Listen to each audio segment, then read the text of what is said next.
안녕하세요. 저는 30대 초반의 여성입니다. 결혼한 지 2달밖에 안 된 시점에서 이런 말도 안 되는 일 때문에 이혼까지 하게 될 거라곤 상상조차 해본 적 없습니다. 그리고 그런 일이 다른 사람도 아니고 저에게 일어날 거라고 생각해 본 적도 없어요. 남편과 저는 채팅으로 만났습니다. 제가 성격이 내성적이라서 사람들과 잘 어울리지 못합니다.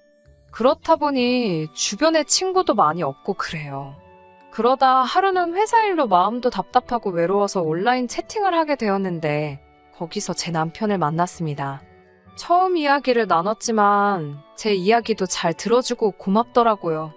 그날을 계기로 몇 번 더 남편과 채팅을 하게 되었고 그러다 하루는 남편이 저를 직접 만나보고 싶다고 하더라고요.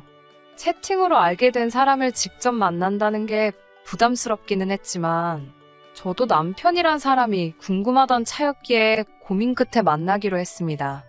남편과 저는 자동차로 40분 거리에 살고 있었어요. 실제로 만나니 마치 오래된 친구를 만난 것처럼 반갑기도 하고 설레기도 하고 그렇더라고요.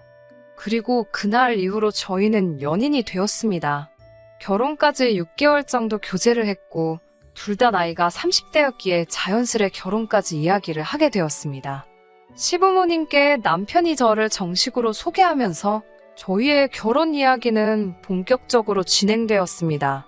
서울에서 좀 떨어진 곳에 위치한 시댁은 앞마당이 있는 전원주택이었어요.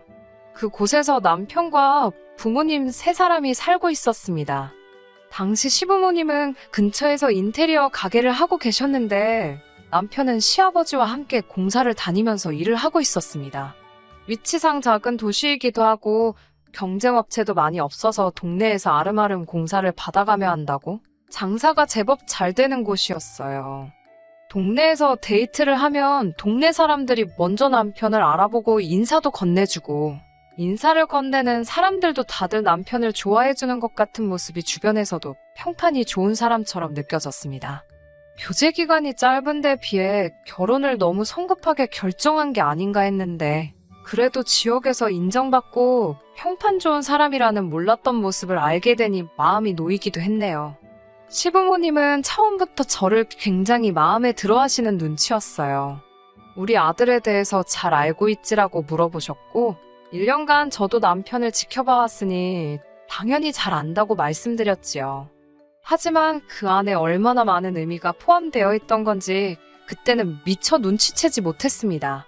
그리고 저는 어려서 부모님을 불의의 사고로 잃고 그 이후로는 이모의 손에서 자랐습니다. 그러다 20살이 넘으면서 바로 독립을 했어요. 이모에게도 이모의 가족이 따로 있었고 아무리 친자식처럼 대해주셔도 제 스스로 눈치 보는 걸 멈출 수가 없었거든요. 아무튼 그렇게 나와 산 세월이 10년인데 그동안 서럽고 외로운 순간도 많았습니다. 그런 저에게 남편은 일단 먼저 같이 살지 않겠냐고 물었습니다. 남편은 자기 명의로 아파트도 있다면서 저에겐 몸만 오면 된다고 했어요. 시부모님도 결혼식이야 차차하면 되는 거 아니냐고 일단 살림부터 합쳐서 한 식구로서 정부터 들자고 그러셨습니다. 저는 반신반의하면서도 기쁜 마음을 감출 수가 없었습니다.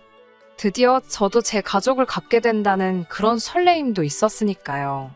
다행히 남편 아파트 근처에 사람을 뽑는 회사가 몇 군데 있었기에 저는 다니던 회사를 그만두고 이직을 하게 되었습니다. 남편은 어차피 이렇게 된 거 아예 관두고 살림만 하는 건 어떠냐고 묻더라고요. 돈은 자기가 넉넉히 벌어다 줄 테니 저에겐 살림하고 앞으로 생길 육아에만 집중하면 좋을 것 같다고요. 하지만 저는 이모랑 살면서 사람이 가진 게 없으면 얼마나 고생인지 몸소 겪고 배웠기 때문에 그 말만큼은 남편이 원하는 대로 해줄 수 없었습니다. 몇 푼이라도 제 힘으로 배워야 제 목소리를 낼 수 있다는 걸 알았으니까요. 남편은 처음으로 제가 자기 말을 따르지 않는 것에 좀 의아해했고 불만스러운 것 같았지만 이것만큼은 저도 양보할 수가 없어서 남편의 그런 기분을 모르는 척했네요. 그렇게 저희는 결혼 이야기가 나오고 한 달 만에 같이 살기 시작했습니다. 아파트는 깔끔했고 정말 당장 신혼부부가 살림을 시작하기에 손색이 없는 모습이었어요. 남편에게 언제부터 이 아파트를 준비한 거냐고 물어봤는데 이미 저를 처음 만났을 그때, 그러니까 저와 채팅에서 처음 대화한 그날에 벌써 저랑 결혼하게 될 걸 알았다면서 능구렁이처럼 대답을 하더라고요. 하지만 이 아파트에 그런 사연이 숨겨져 있을 줄은 예상도 못했습니다.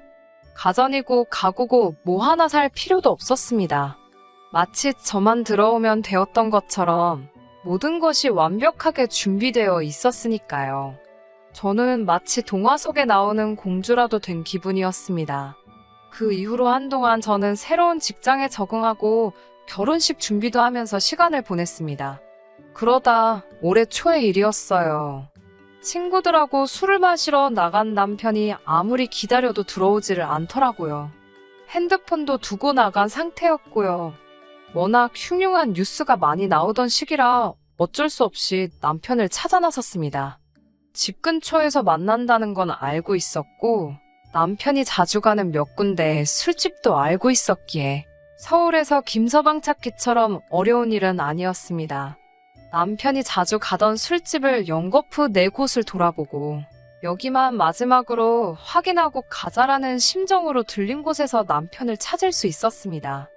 저도 몇 번 봤었던 중학교 동창이라는 친구와 술이떡이 되게 마셨더라고요. 무슨 술을 이렇게 마셨냐고 그러니까 그 동창이라는 친구가 혀는 반쯤 풀려서는 제 남편이 이제 키워줄 여자도 생겼고 이제 다 됐다며 잘된 일이라고 기분이 좋다고 하는 거예요. 키워줄 여자라는 게 무슨 소린가 싶어서 저게 대체 뭔 이야기를 하는 거냐고 물으니 남편이 헛소리라며 손을 내젓고는 화장실 간다며 자리를 떴어요. 저는 뭔가 쎄한 느낌이 들어서 다시 말해보라니까 남편 동창이라는 사람이 알고 보면 참 불쌍한 애라고 잘 키워주라고 그러더라고요. 그러더니 테이블에 머리를 쳐박고 기절을 해버렸습니다. 저는 일단 택시를 불러 남편 친구를 보내고 어찌저찌 하여 저도 남편을 데리고 집에 돌아왔습니다. 남편은 말 그대로 떡실신을 해서 잠을 자고 있었고 저는 그 친구한테 들은 이야기 때문에 기분이 찜찜했습니다. 남편이 일어나면 물어봐야겠다고 생각하면서도 쉽게 잠을 이룰 수는 없었고요. 그리고 다음날 아침 술에서 깨 꿀물을 찾는 남편에게 어제 제가 들은 이야기를 물었습니다. 순간 남편은 놀란 토끼 눈을 하더니 지금 무슨 소리를 하는 거냐며 되묻더라고요.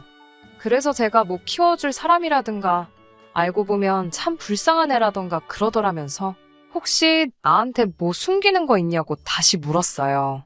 그러자 남편은 엄청나게 짜증스러운 표정으로 무슨 소리를 하는 거냐며 저에게 드라마를 너무 많이 본 거 아니냐고 그러더라고요. 그냥 자기 친구가 술 먹고 자기를 저에게 잘 부탁한다고 하는 이야기를 뭐를 그렇게 이상한 방향으로 상상해서 확대 해석하냐고 화를 내면서요. 저에게 처음으로 화를 내던 모습이 어색해서 더 의심이 갔지만 저도 그때는 무슨 증거가 있는 것도 아니고 무작정 아니라는데 남편을 추궁할 수도 없으니 미안하다고 했습니다. 남편의 해명이 그럴싸하게 들렸던 것도 한몫했어요. 남자는 결혼하면 애라고들 하잖아요. 그러니 남편과 결혼하는 저에게 키워달라는 표현을 썼을 수도 있겠구나 생각하고 짚고 넘어갔어야 했을 그 발언을 심각하게 받아들이지 않고 회피해버리고 말았습니다. 그렇게 어영부영하다가 결혼식 당일이 되어버렸고 저도 어느새 그날 일은 잊고 살고 있었습니다. 결혼식은 아무런 문제 없이 진행되었어요. 저희 이모가 오셔서 혼주석을 빛내주셨고 하객이 많지 않을 며느리를 배려해 주신다면서 결혼식도 소규모로 진행하셨습니다. 물론 이것도 말만 저를 위한 거였다는 걸 이제는 알게 되었지만 그때는 모든 것이 저를 위해 배려를 해주는 것 같다는 생각에 그저 감사하고 고맙게만 느껴졌네요. 결혼식을 올리고 나서 신혼여행은 시국이 시국인지라 제주도로 다녀왔습니다. 신혼여행을 다녀오고 집에 짐을 풀게 되니 그제서야 제가 결혼했다는 게 실감이 나더군요. 함께 지내기 시작한 지도 벌써 몇 달이 된 집이었는데도 새롭게 느껴졌습니다. 저는 저에게도 드디어 평범하고 안정적인 제 가정이 생겼다는 사실이 마치 제가 세상에 새로 태어난 것만큼 기뻤습니다. 하지만 이 기쁨은 오래가지 못했습니다. 신혼여행을 다녀오고 며칠 되지 않았을 때예요. 시부모님이 저녁을 같이 먹자며 시댁에 오라고 하셨습니다. 이미 저희가 결혼하기 전에도 종종 식사를 같이 하자며 부르신 적이 있었기 때문에 별 생각 없이 저녁 식사를 하는가 보다 하고 남편과 시댁으로 향했어요. 하지만 그날만큼은 남편이 제 손을 꼭 잡으며 무슨 일이 있어도 오래오래 자기 곁에 있어줄 거냐고 묻더라고요. 그런 바보 같은 질문이 어디 있냐며 당연하다고 대답을 해줬고요. 그리고 곧 시댁에 도착했습니다. 저희 왔다고 현관을 열고 들어서는데 아기 우는 소리가 들렸습니다. 시댁에서 아기 우는 소리가 들리니 저는 순간 당황하고 놀랄 수밖에 없었지요. 시댁에는 저희 말고도 손님이 한 명 더 있었습니다. 제 또래의 여자였는데 아이는 그 여자가 데려온 것 같았어요. 그러더니 저를 보고 꾸벅 인사를 하더군요. 그리고 곧 저는 충격적인 이야기를 듣게 되었습니다.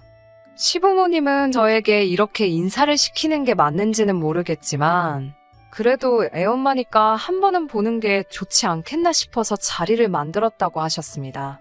무슨 상황이 어떻게 돌아가는지 도통 알 수가 없었어요. 그 여자는 저에게 연신 고개를 숙이며 앞으로 잘 부탁드린다고만 했습니다. 남편에게 이게 무슨 상황이냐고 물었더니 그제서야 남편은 저에게 미리 말해주지 못해 정말 미안하다면서 사실 저 여자는 저를 만나기 전 만나던 전 부인이라고 그러더라고요. 제가 그게 무슨 소리냐고 그런 이야기는 없지 않았냐고 물었습니다. 얼마 전 동사무소에서 가족관계 증명서랑 기타 여러 서류를 뗐을 때도 그런 건 보지도 못했고요. 그러자 남편이 말하기를 동거를 했던 사이, 그러니까 혼인신고는 올린 적은 없지만 사실혼 관계였던 사이라고 합니다.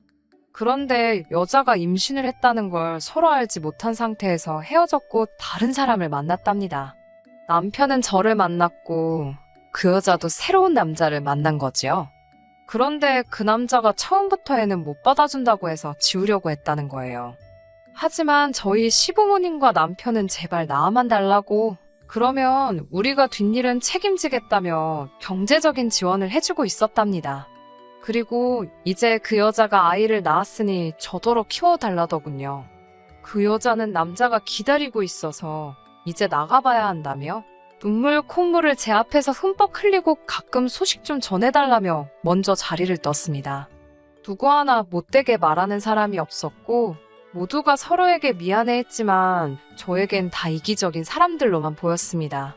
저는 아무것도 잘못한 게 없는데 갑자기 남의 애를 떠안게 생겼으니 황당해서 눈물도 안 나왔습니다. 제가 시어머니께 그래서 저더러 이 아이를 키우라는 거냐고 다시 물었습니다. 그러자 남편도 어차피 아이는 어려서 아무것도 기억을 못할 테니까 처음부터 우리가 친부모라 생각하고 키우면 되지 않겠냐고 그래요. 그 말을 듣는데 제가 너무 황당해서 당신은 친아빠가 맞으니까 상관이 없지만 나는 뭐가 되냐고 소리를 질렀습니다. 제가 소리를 지르고 있으니 남편 곁에 있던 시어머니도 그동안 그래서 우리가 너한테 아무것도 바라는 것 없이 며느리로 받아주지 않았냐고 그러십니다. 우리가 가족도 없고 가진 것도 없는 별 볼 일 없는 너를 며느리로 받아들이고 그렇게 아낀 건 다 제 마음씨 하나만 보고 그런 거라면서 당신들을 실망시키지 말아달라고 하셨습니다. 어찌나 뻔뻔하고 황당한 소리를 얼마나 당당하게 하던지 어이가 없어서 헛웃음이 다 나오더라고요. 아이는 불쌍하지만 세 사람이 알아서 키우던 말던 하라고 저는 못한다고 딱 잘라서 말했습니다. 그러자 이번엔 시아버지까지 나서서 이미 혼인신고까지 다음 마당에 그렇게 막무가내로 못한다고 나오면 저한텐 뭐가 좋을 것 같냐고 그러시더군요. 이렇게 이혼해봤자 이혼녀밖에 더 되냐면서 저더러 속상한 건 알겠지만 좋은 게 좋은 거 아니겠냐고. 이렇게 된 거 마음 크게 먹고 좋은 엄마 한번 해보라고 하셨습니다. 어차피 너도 나중 가면 네 배 아파서 애 낳을 거 아니냐며 연습한다 생각해보라고요. 나중 가서 아들 못 낳아서 우리한테 미움 사지나 말고 시작부터 대를 이어줄 아들 가지고 시작하는데 그게 저한테는 믿지는 장사가 아니라고 설득하더라고요. 남편의 해명도 시어머니의 억지도 어이가 없었지만 시아버지의 발언은 정말 웃음도 안 나올 정도였고 제가 아주 사기꾼들에게 속아서 밟아도 아주 커다란 똥을 밟았구나 하는 생각밖에 없었어요. 저는 차라리 이혼녀가 될지언정 남의 애는 못 키워준다고 이혼하자고 그랬습니다. 그리고 이혼녀 되면 저만 되냐고, 남편도 이혼남 되는 건 똑같다고 한마디 했고요. 거기에 애까지 딸렸으니 볼만하겠다고 한마디 쏘아붙였습니다. 그리고 그 길로 집으로 가서 일단 제 집만 대충 추려서 도망치듯 나왔습니다. 남편은 계속해서 미안하지만 한 번만 다시 생각해달라며 자기가 죽을 때까지 빚진 마음으로 살겠다고 연락을 해왔어요. 하지만 저도 비록 남은 아니지만 그래도 다른 사람 손에서 자랐기 때문에 압니다. 그건 키우는 사람도 그 안에서 자라는 사람도 좋을 수가 없거든요. 당장은 갈 곳이 없어서 이모의 집으로 향했습니다. 저에겐 진짜 친정은 아니었지만 이모는 저를 따뜻하게 맞아주셨고 자초지종을 듣고 마치 자기 일인 것처럼 저를 위해 화내주셨어요. 이모의 인맥을 통해 이런저런 사람을 소개받게 되고 그러던 와중에 이 사건으로 혼인무효 소송을 할 수 있다는 사실을 알게 되었습니다. 그리고 어려운 시간이었지만 결국 남편과 시댁이 의도적으로 사실혼과 자녀가 있음을 숨겼다는 결정적인 증거들이 있었기 때문에 법원에서는 제 손을 들어주었고 큰 금액은 아니지만 위자료도 받을 수 있었습니다. 남편과 시댁에서는 저에게 이렇게까지 했어야 했냐며 정말 사람 잘못 봤다고 비로소 속내를 드러내더군요. 장장 1년간 꿈 같은 일을 겪고 나니 몸도 마음도 많이 지쳤습니다. 그래서 지금은 이모 집에서도 나와서 아예 저랑은 상관없는 전혀 다른 동네까지 내려와서 저의 과거를 알고 있는 모든 사람들과 소식도 끊고 쉬엄쉬엄 지내고 있어요. 얼마 전에 전 남편에게서 연락이 왔습니다. 가끔씩 연락이 오고는 했지만 제가 대답하거나 답장을 보낸 적은 한 번도 없었거든요. 자기는 어떻게 지내고 있는데 저는 어떻게 지내고 있냐는 그런 안부의 뜻이 담긴 심심한 연락들이었습니다. 그런데 얼마 전에는 자신의 근황이라며 저에게 연락을 해왔어요. 처음으로 그 사람에게 답장을 하게 되었습니다. 말로는 결국 아이는 시부모님이 키우게 되었는데 가끔씩 아이의 소식이라도 알려달라던 생모인 그 여자는 아이를 그때 시댁에게 맡긴 바로 그날부터 전화번호도 바꾸고 도통 연락이 되지 않고 행방이 묘연한 상태라고 하네요. 그날에는 모두의 앞에서 아이에게 엄청 애착이 있는 듯 연기하더니 애초에 시부모님에게서 받을 위자료와 경제적 지원만을 노리고 그렇게 애만 낳아주고 돈만 잔뜩 챙겨서 잠적을 해버린 거예요. 아무튼 친모가 행방이 묘연한 상태라서 어떻게 해보려고 해도 그 아이를 자기 호적에도 올릴 수가 없어서 고민이라고 하더군요. 남편이 제게 연락을 해오는 이유도 단 하나입니다. 이제 자기 부모가 애를 키우게 되었으니 저도 아무런 문제 없는 것 아니냐고. 그러니 다시 자기한테 돌아와 달라고 하는 겁니다. 애가 무슨 잘못이 있냐며 적어도 자기 호적에는 올려주고 싶다고요. 그래야지 나중에 학교도 보내고 할 텐데 하면서 말입니다. 아이가 있다는 사실을 저에게 속였을지언정 우리가 함께한 그 시간들은 거짓이 아니지 않느냐고. 애는 앞으로 부모님이 키울 테니 둘이서 행복하게 살자고 저의 마음을 돌려보려 애를 쓰더군요. 열차 다 떠나고 나서 후회해봤자 소용없는 것 아니냐고 웃기는 소리 하지 말라고 했습니다. 너네 부모가 언제 마음이 바뀌어서 그 애를 떠넘길지 누가 아는 이야기냐고. 그때야 제가 멍청하게 속아 넘어갔지만 절대 두 번은 당하지 않는다고 말해줬어요. 끝까지 저에게 울며불며 자기를 위해서라도 돌아와 줄 수 없냐고 빌던 남편을 매몰차게 끊어냈습니다. 한 번이라도 다시 연락하면 어떻게든 너에게 숨겨둔 자식이 있다는 사실을 사람들이 전부 다 알게 만들어버리겠다고. 어떻게 나처럼 눈이 멀어서 너 같은 놈과 결혼하는 사람도 두 번 다시 없도록 해주겠다고 으름장을 놓았어요. 제가 대답을 한 그때부터 더 이상 전 남편에게서는 연락이 오지 않고 있는 상황입니다. 정말 자기 앞으로 혼사길이 막힐까봐 겁을 먹은 것 같네요. 전 남편 말대로 아이한테는 무슨 죄가 있겠어요. 저도 저희 부모님 돌아가시고 이모 밑에서 자라오면서 부모 없이 자라는 서러움 누구보다 더 잘 알고 있습니다. 그래도 그런 싸구려 동정심에 지금도 손해본 제 인생을 굳이 더 갈아 넣어가며 희생해줄 이유가 없다고 생각합니다. 차라리 결혼하기 전에 사실대로 말해줬다면 아마 결과는 똑같았겠지만 그래도 조금이라도 고민을 해보지 않았을까요? 저랑은 피 한 방울 섞이지 않은 남인데 남 걱정해줄 때가 아닌 것 같네요. 더 이상 제가 관여할 일도 아닌 것 같으니 애는 불쌍하지만 알아서 잘 하라고 하고 저도 그것 때문에 꼬일 대로 꼬인 저부터 잘 살고 봐야겠습니다. 끝까지 들어주셔서 감사합니다. 오늘의 사연은 여기까지입니다. 구독과 좋아요, 알람 설정 부탁드리고 더 좋은 사연으로 다시 찾아뵙겠습니다. 감사합니다.